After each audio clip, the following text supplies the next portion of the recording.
Sinight in contempt na rin mga kababayan si Pacquiao na ang House of Representatives ngayon napusoy po si Pacquiao. Ayan ang breaking news mga kababayan ngayon. House panel cites alleged rapist Kibuloy in contempt. Ipapaaresto siya ng komite. Yan po ang mga laman ng balita ngayong hapon mga kababayan. Tapos niya Mr. Maravillas. Hindi na talaga niya Mr. Maravillas umubra yung power ni Pacquiao. Hindi niya mapigilan yung Senado, yung Kongreso, pati yung FBI, lahat humahabol na sa kanya. Diba niya Mr. Maravillas? Sinabi niya na talagang pinaghabol siya. Pinaghabol daw ng mga babae. Pinaghabol nga po kasi nagrereklamo sa kanya doon sa Senado at sa FBI. At ngayon naman po ang maghabol sa kanya yung Kongreso. Siyempre ipag-uutos po sa ating PNP na tugisin po si Pacquiao para iara po sa Congress. May relasyon po sa problema ng kanyang kumpanya na SMNI na inassign na po yung administration kay Maudings. But before ko mga kababayan ibigay sa inyo yung full story ng mga balitang yan, click subscribe muna dito sa ating YouTube channel and hit the notification bell para lagi po kayong updated sa mga kaganapan dito sa ating bansa. Like and share na rin po ninyo ng ating video. At huwag na rin po ninyo na skip yung ating mga commercial ads para tuloy-tuloy lang ang pag-unlad ng bagong Pilipinas. Sa mga naghanap ng malinis and spacious fitness gym, bumisita lang po kayo sa aming Colossal Fitness Gym. We also offer Grab Car Rental with our brand new 2023 model ng Toyota Innova. Also accept booking for those who are planning to travel via PAL, Cebu Pacific, and other airline companies, local and international, and bills payment for Meralco Bills, PLDT, Aleco Bills, para sa mga Tagalbay, PLDT, etc. Kahit saan po kayo gusto na mag-travel, pwede na kayo magpa-booking online dito sa amin, bumili ng plane tickets. Pati sa mga hotels, pwede kayo po magpa-book. May Paymaya na rin po kami, may bayad center. Ang Colossal Fitness Gym is located at 3rd floor Security Bank Building, Landco Business Park, Legazpi City. For inquiries, look for Jilon Maravillas. Contact number 0966-802-0949. Ito yung aming Innova. Lagi na pong matao sa amin. Na-set up na rin po yung aming mga gym equipments. May treadmill na rin po kami. Ito naman po yung bago naming product na binibenta online. iGlow Serum. Whitening siya po. Tingnan ninyo yung epekto sa aking anak na architect entrepreneur. Before and now. Sa mga inquiries po ninyo, dumiretso na lang kayo sa aming messenger sa Facebook, Riz Maravillas. Ito naman po, Firmax Firming and Lifting Cream. Pinapahid po sa mga pulses in affected area. Mainam po ito sa mga pains at paninigas na mga kaso-kasoan. Ito po, Automax Radiant Serum. Sa mukha naman yung application. Anti-aging po siya. You will look 10 years younger than your age. Sa mga cancer patients naman po, baka lang gusto ninyo itong itry. Ningxia Red Mix fruit drink. Hindi man po siya gamot. Food supplement siya. Kaya lang, gawa siya mga kababayan sa goji berry. Yung goji berry may anti-cancer properties. Yung mga inquiries ninyo, dumiretso na lang kayo sa aming messenger sa Facebook para masagot namin agad. Ayos pa? Ayos na ayos sa Mr. Maravillas. So balikan natin itong breaking news mga kababayan. Tutugisin na rin po ng kamera itong si Pacquiao. Kasama lang pa lang po ni Maudings. Tapos yung kanyang mga supporters. Nandun yata yon sa mansion ni Pacquiao. Paplano po siguro ng kung anong mga bagay-bagay. Sigurado niya Mr. Maravillas, hindi man ikabubuti ng ating bansa. Kasi sige ang panggulo nila. Si Maudings nga po, ang sabi, mag-attend ng rally doon sa Liwasang Bonifacio ngayong hapon. Ito po yung announcement nila. PDP Laban announcement. Laban kasama ang bayad ay bayan. Prayer rally former President Rodrigo Duterte live abangan March 12, 2024, Tuesday. Nag-announce po yung PDP laban. You see, pakinggan kasi ninyo yung advice ng ating Pangulong Bongbong Marcos na arapin na lang yung mga reklamo sa Kongreso, sa Senado. Yung FBI, walang kontrol doon ng ating Pangulong Bongbong Marcos kasi yung kaso niya, kasama doon sa kaso niya sa Amerika po. Walang rason po na magtago. Wala mang pong threat sa kanyang buhay. Kwento-kwento man lang niya, mga kababayan. Yun nga, nag-uusap-usap sila eh. Kaya lang makikita natin sa kanilang mga pagmumuka abang nag-uusap-usap po. Doon siguro to sa mansion ni Pacquiao. Talagang parang Biyernes Santo. Malungkot po yung kanilang mga mukha. Punong-puno mga kababayan ng problema, malulungkot yung mukha. Sabi nga natin, sila man lang kasi yung may gawa ng kanilang problema. Tapos sabi ng mga fentanyl vloggers, Fenta Kingdom vloggers mga kababayan, naninira daw tayo ng mga pro-government vloggers. Paano manira kami? Nagkikwento lang kami ng inyong mga ginagawang kasiraan. Walang naninira po sa inyo. Kayo yung gumawa ng sarili ninyong kasiraan, kaya kayo nasisira. That is not our business na manira po. Kayo yung akusa sa ating Pangulong BBM. BBM. Bangag, adik.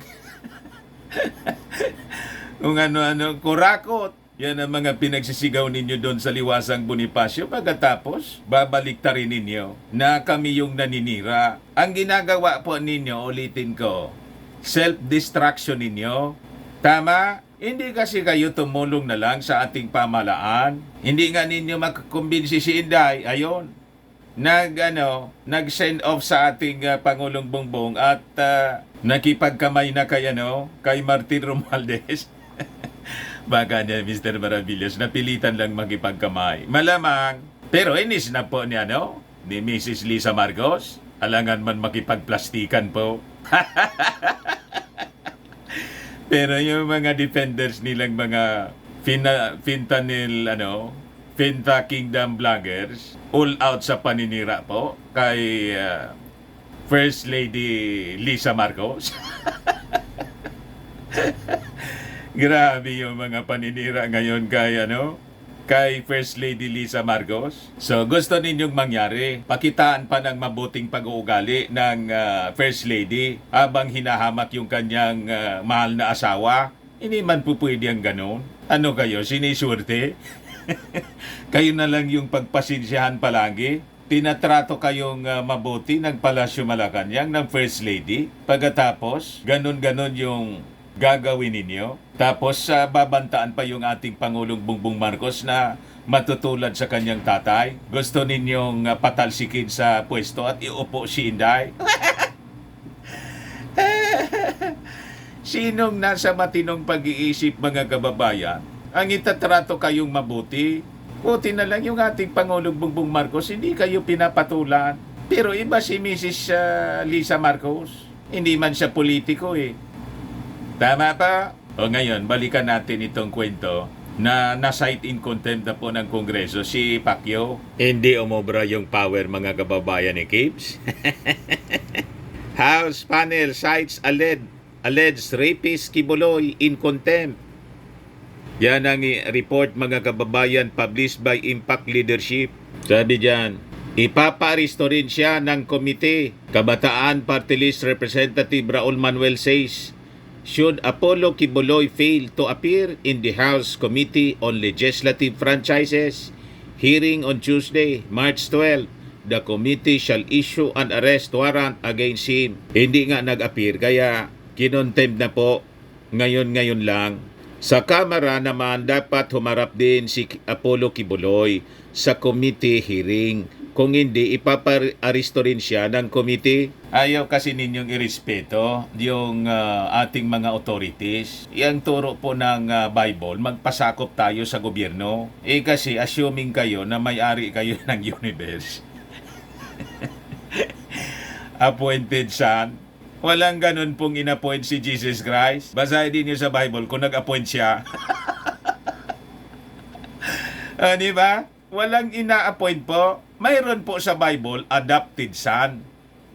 You become adopted son pag ikaw ay tumanggap sa Kanya bilang Panginoon at personal Lord and Savior. Ganon. Pag ikaw ay naligtas, you become adopted son. Hindi po appointed. Walang appointment po na sinasabi siya. Di ba? Mali yung turo. Tapos pinalitan na yung posisyon ng ating Panginoong Jesucristo. Kailangan daw yung pirma niya para makapasok yung kaluluwa natin sa langit. Ayan, sabi dito. Ako ang huling pipirma sa kaligtasan ng tao. Pastor Apollo Kibuloy, appointed son of God. May ganon. You see, mga kababayan, kaya ayaw irespeto yung ating mga authorities because of that false belief and false teaching, mga kababayan. Inapakalinaw ang sinasabi sa Bible, magpasakop tayo sa mga authorities. Let every soul be subject unto higher powers, for there is no power but of God. The powers that be are ordained by God. Whosoever resisted the power, resisted the ordinance of God. Sabi sa Romans. Napakalinaw po ang turo ng Bible. Romans 13 verse 1 to 2. Let every soul be subject unto higher powers. For there is no power but of God. The powers that be are ordained of God. Whosoever therefore resisted the power, resisted the ordinance of God, and they shall resist. And they that resist shall receive to themselves damnation. Kaya damnation po ang kinakaharap ni Pacquiao at kanyang mga kaibigan. You resist the power. Kaninong power? Yung power ng ating Pangulong BBM, in of the Congress, in of the government. Dapat pasakop tayo. Pastor po, mali yung mga itinuturo sa mga members. Yan tuloy, hindi nasadla kayo sa napakalaking problema. Tama itong post, mga kababayan, ng isang netizen. Ipabasa ko po sa inyo. Si Yayam Dizon. Sabi ni Yayam Dizon, Dilima has more balls than Kibuloy, Bantag and Tebes combined. She faced her cases head on while these men hide. Tama, mga kababayan. May balls pa sa inyo si Laila de Lima. Kahit si GMA nga noon, ganon din, may balls si GMA. Kasi nagpakulong po, hinarap niya yung kaso. Mga babae po ito. Pero itong mga barkada po ni Maudigs, si Kibuloy, si Bantag, si Tebes, iwag akong barkada din ito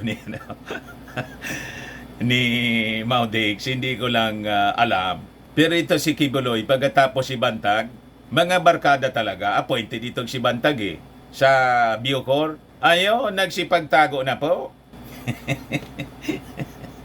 You see? Kinontempt siya ngayon, mga kababayan ng Congress. Sigurado na naman niya, Mr. Maravillas. Galit na naman yan. Yung Fentanyl Kingdom kay Martin Romualdez, ituturo si Martin Romualdez. Anong kinalaman dyan ni Speaker Martin Romualdez?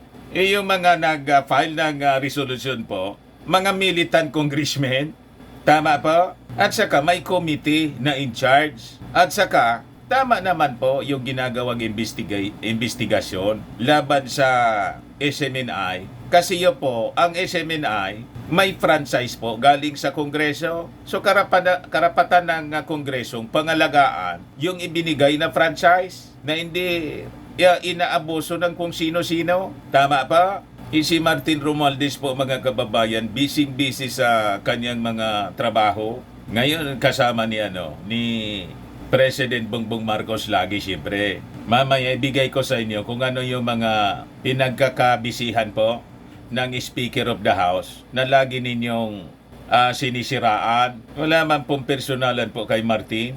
Balikan muna natin, mga kababayan, yung contempt So sabi rito, Surigao del Sur 2nd District Representative Johnny Pimentel moved to hold Quiboloy in contempt after the latter still failed to attend the panel's hearing on Tuesday. However, Abang Lingkod Party List Representative Joseph Stephen Paduano asked that Quiboloy's representative lawyer Ferdinand Topacio be heard first before the committee deliberates on Pimentel's motion. According to Topacio, they believe that they have provided enough legal justification for the non-presence of Quiboloy, that he is not the best person to answer questions about SMNI's ownership.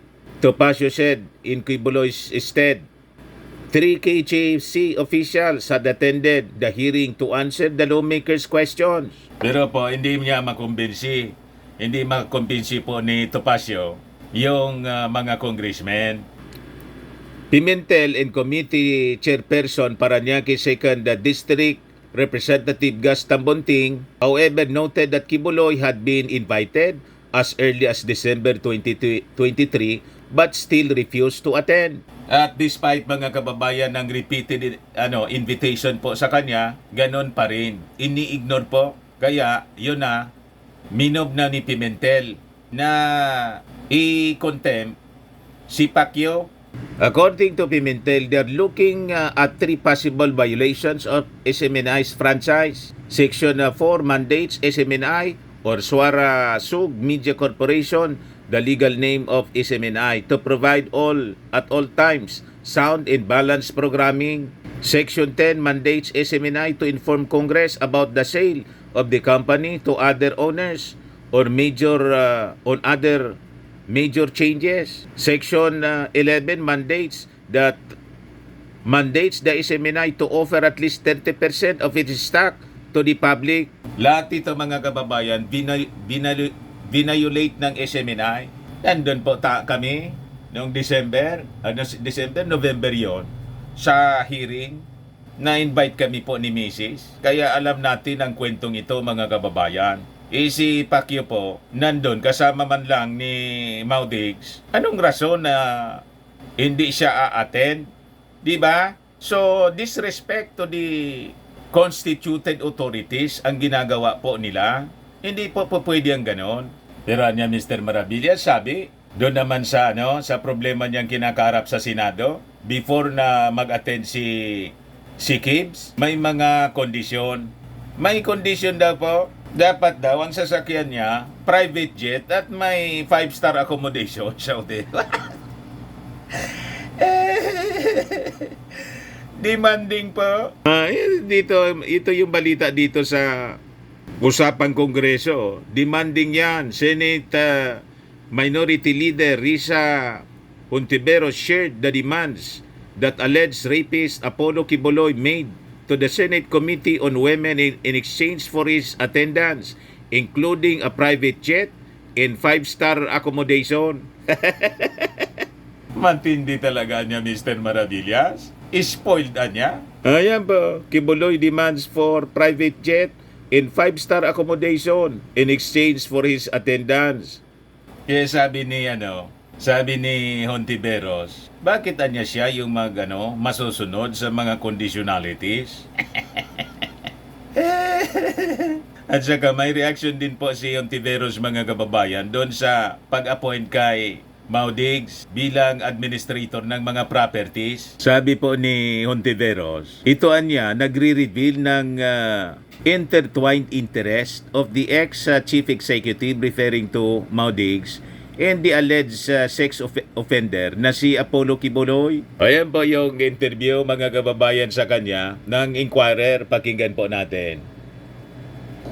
Ewan ko kung gusto nilang iparating, pero yung mensaheng nakakarating sa publiko lalong dumadami ang mga issue at lalong lumilinaw kung ganong ka intertwine ang mga interes, maging ang mga economic interes ni Duterte at ni Pastor Quiboloy. Dahil usually po ang nag-aatas ng isang administrator sa kanyang properties ay isang tao na hindi kayang siya ang mga siwa sa mga properties niya. So, ganon kataas, kalaki ang pagtitiwala at pagsasakamay ni Quiboloy kay Duterte sa kanyang mga ari-arian. May kasabihan pa nga, di ba? Tell me who your friends are and I'll tell you who you are.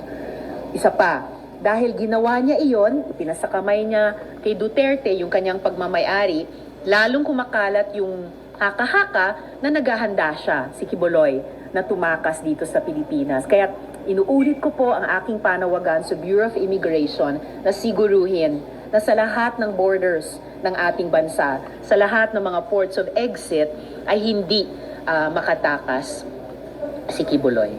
Ayan, pinapabantayan na sarado. Mga kababayan, yung appointed son. Kasi malamang anyang tumakas na ito dito sa ating bansa.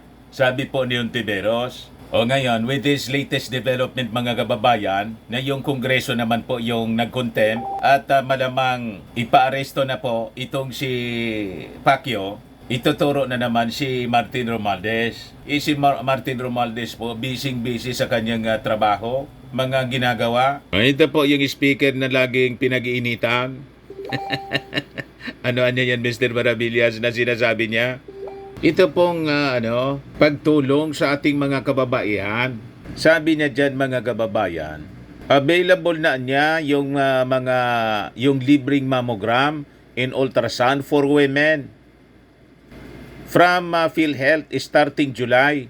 As the world celebrates the National Women's Month, Speaker Martin Romualdez shared that starting July this year, the Philippine Health Insurance Corporation will provide free annual mammogram in ultrasound services for Filipino women, a priority program of the Marcos administration.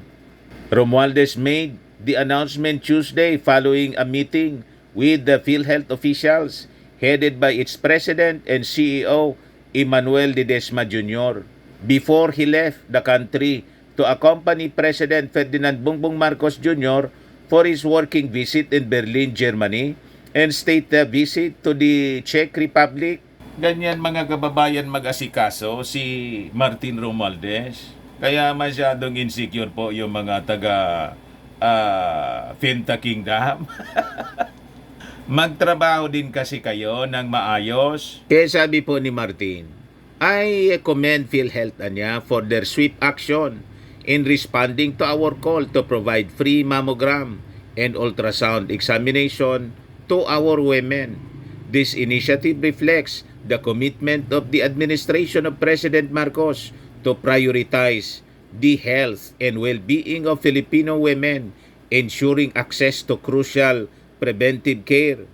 This is the best news we can give to the Filipino women, especially during Women's Month. Ayan po si Speaker Martin Romualdez. Sige lang po ang serbisyo sa ating mga mamamayang Filipino. Abang yung mga taga Finta Kingdom po, siging pamirwisyo. Siging panggugulo po. Ayaw tigilan yung mga protest nila. Prayer rally daw na punong-puno ng pagmumura. Diyan po sa liwasang Bonifacio. At pupunta daw ngayon yung dating Pangulong Maudigs. Di bantayan natin kung ano na naman yung sasabihin po. Kasi balibaliktad po yung mga pinagsabi sa mga speeches niya. Atake pagkatapos babawiin yung kanyang mga sinabi. Litong-lito na niya Mr. Maravillas yung mga Finta Kingdom vloggers ni Maudigs. Litong-lito na kung paano nila i-defend yung kanilang patron. But anyway, yun man lang po mga kababayan. Ako po si Dante Maravillas. Bye-bye. God bless.